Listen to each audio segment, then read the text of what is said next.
Om Swastiastu. Halo teman-teman, perkenalkan kami dari kelompok 3 kelas 10H. Jadi pada kesempatan kali ini kami akan mengambil tema kearifan lokal, yaitu tradisi ngedeblag di Desa Kemenuh. Tapi sebelumnya, karena ada pepatah yang mengatakan tak kenal maka tak sayang, maka izinkan kami memperkenalkan diri terlebih dahulu. Perkenalkan, nama saya Imade Bagas Pradita Lanang, biasa dipanggil Bagas. Perkenalkan, nama saya Nikadek Kristina Arisaraswati, biasa dipanggil Kristina. Perkenalkan, nama saya Gusti Ayu Ratna Candika Dewi, bisa dipanggil Ratna. Perkenalkan, nama saya Iko Mang Septian Muraspana, bisa dipanggil Septian. Perkenalkan, nama saya Gusti Rian Arif Rasta Mandala, bisa dipanggil Rian. Perkenalkan, nama saya Nikadek Julian Tari, bisa dipanggil Julian Tari. Jadi pada kesempatan kali ini kami akan mengambil tema kearifan lokal dari tradisi ngedeblag yang ada di Desa Kemenuh. Dikatakan bahwa dalam tradisi ini para pengiring laki-laki berias seram bertujuan untuk mengusir buta kalo.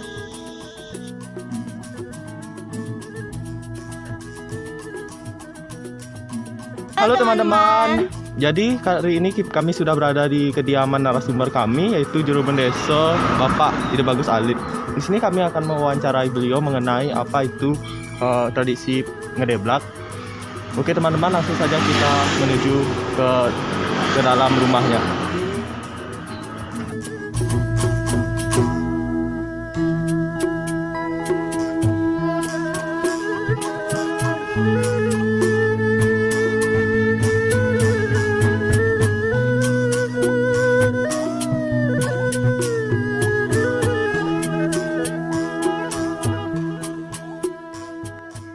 Baik teman-teman, di sini kami sudah bersama yang akan kami wawancarai.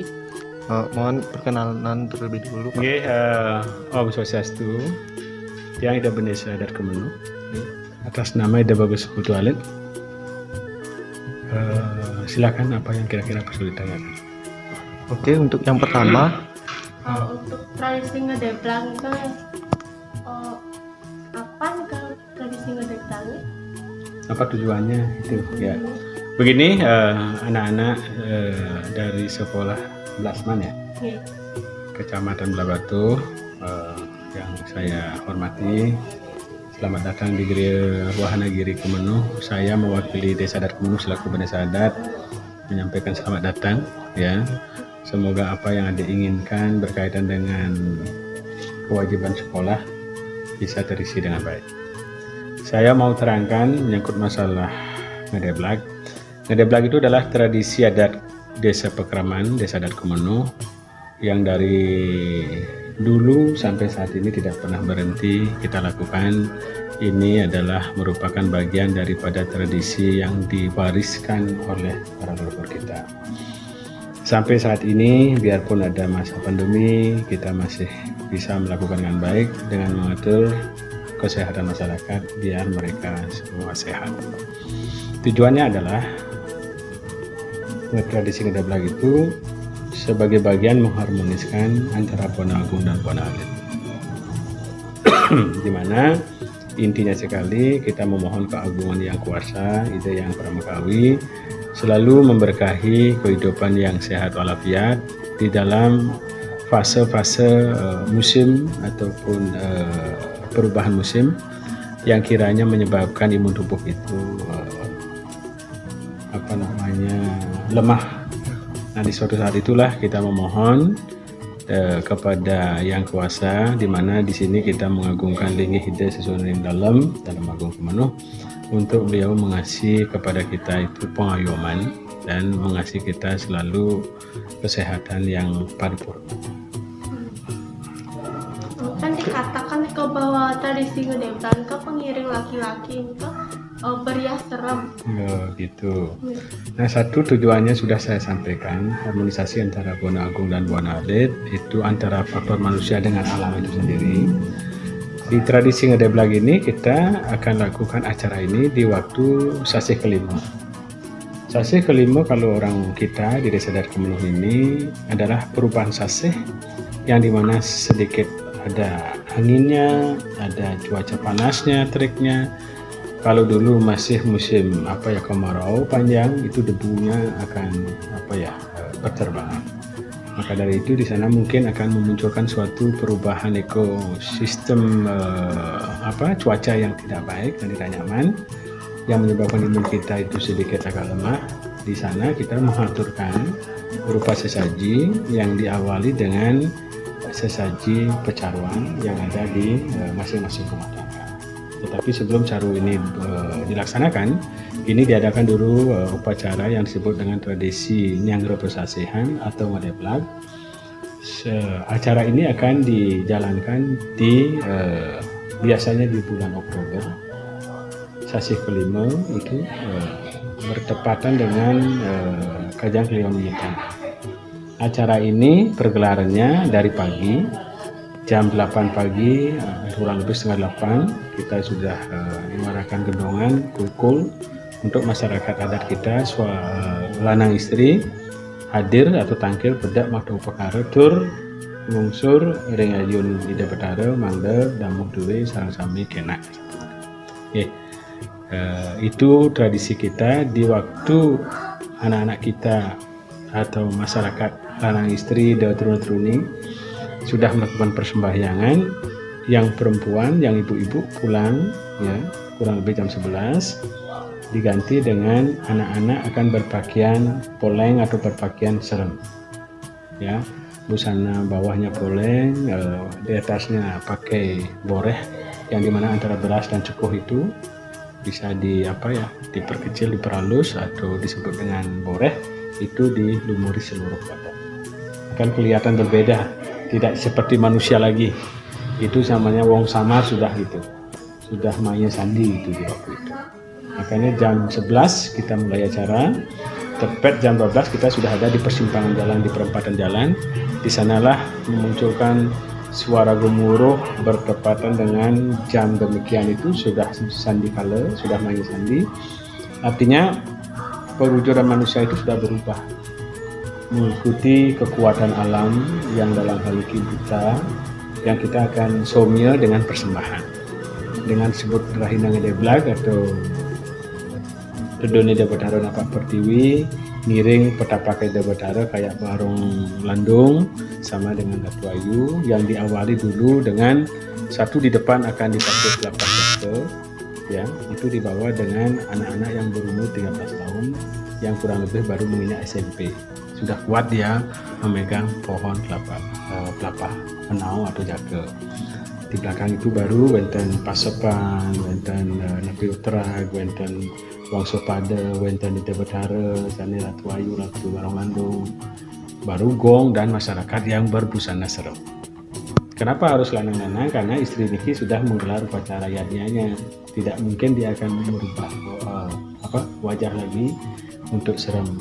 Intinya yang lebih banyak lanang-lanang yang istilahnya harus berbusana nabi serem. Untuk selanjutnya Pas ngirim itu kan paling depan bawa jaket. Nih, Papa Jakel nih. Untuk apa itu? Nah, itu menyimpulkan adalah bahwa di pelataran hutan itu adalah simbol dari keagungan alam. Itu adalah bumi yang dihuni oleh hutan. Di dalam hutan itu ada kehidupan, ada manusianya, ada binatangnya dan macam-macam. Karena alam ini penuh dengan macam-macam kehidupan. Di dalam pelantara itu karena kita sudah ada desa, kita sudah ada manusianya, begitu kita tetap mengagungkan alam dengan manusianya itu tetap hidup harmonis. Tidak boleh saling menghancurkan, melukai, tetap seiring-seiring. Hubungan kita dengan alam ini selalu kita saling menghormati. Makanya terdepan itu pohon jaka. Jaka itu simbol siwa. Karena henaunya pakai untuk kegiatan upacara, lidironnya kita pakai untuk nyapuh, duknya kita pakai untuk menghadapi pura dan segala macam. Dan bahkan pohonnya bisa dikasih untuk makan kita juga, dan untuk itik terutama itu bisa dipakai juga. Karena itik itu juga disebut untuk korban suci, di mana itik disembelih untuk upacara juga. Untuk pengiringnya Niko, apa ada aturan umur Niko? Pengiring tidak ada faktor umur. Dari anak yang kiranya sudah nyaman untuk diajak ke pura sudah bisa. sepanjang dia tidak merasa takut dan seperti itu. Pasti karena apa? Di waktu acara ngedeblag ini kan banyak suara yang dimunculkan. Di dalam suara yang dimunculkan ini memunculkan harmonis antara gong, kentongan, genyo, tapi yang bisa ditrompet disuarakan itu memunculkan harmonis. Di dalam keharmonisan itulah yang disebut dengan magis nilai itu semua sedang terpesona mendengar dan melihat sesuatu ritualitas yang unsur spiritualnya sangat tinggi, unsur magisnya juga tinggi, dan ada harmonisasi dan nilai seni budaya yang dikeluarkan. Makanya manusia yang terlibat itu semua senang gembira, tidak ada merasa pusing, tidak ada merasa apa. Dia itu sudah terlelap dengan acara tersebut. Birohilah disebut dengan kita sampaikan di sini adalah perlindungan dari nuansa spiritual alam untuk kita selalu dalam keadaan sehat. Apalagi kita ketemu teman semua di sana kan bermunculan sama persahabatan. Inilah perlu kita wariskan budaya-budaya yang di Luhung ini. Mungkin ngedeblag ini hanya satu-satunya ada di Bali, khususnya yang ada di Desa Adat Kuno. Oke, terus apa lagi? Oke, apakah ada hubungan tradisi ngedeblag dengan ajaran Trihita Karana? Hubungan Trihita Karana jelas itu ada. Itulah yang melandasi kita melaksanakan hal ini. Karena apapun acaranya, konsep Trihita Karana itu baku sifatnya. Karena itu yang menyebabkan terjadinya keutuhan kita melaksanakan acara budaya agama Hindu Bali itu di Bali. Ya. Apalagi berkait dengan acara ngedeblag, hubungan manusia dengan Tuhannya itu adalah yang dalam hal ini dikaitkan dengan Nedonan Ida Betara. Itu kan sudah sebut Tuhan. Kita dengan manusia, kita berkolaborasi dengan manusia itu sendiri. Dengan alam, simbol jaka inilah tumbuh-tumbuhan yang mengasih ilham kehidupan oksigen itu. Kita tidak boleh menebang hutan sembarangan. Karena di musim kelima, sesi ke-6 ke-7 ini, musim hujan, kemarau ini tiba-tiba hujan di waktu kayak kemarin, cuaca bagus ternyata berubah hujannya besar.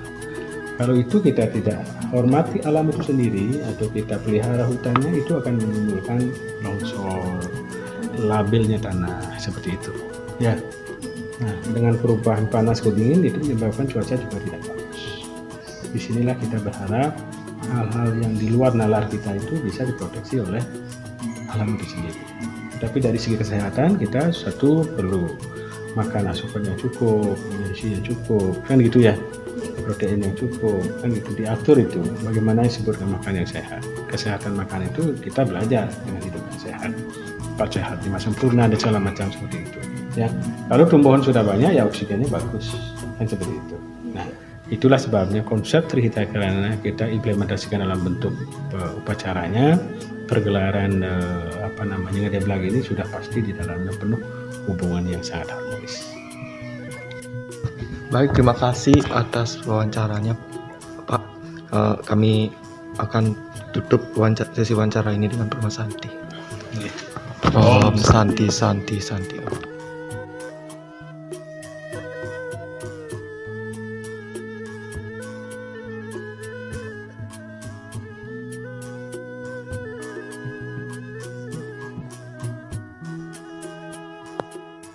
Kamera action. Kameramen model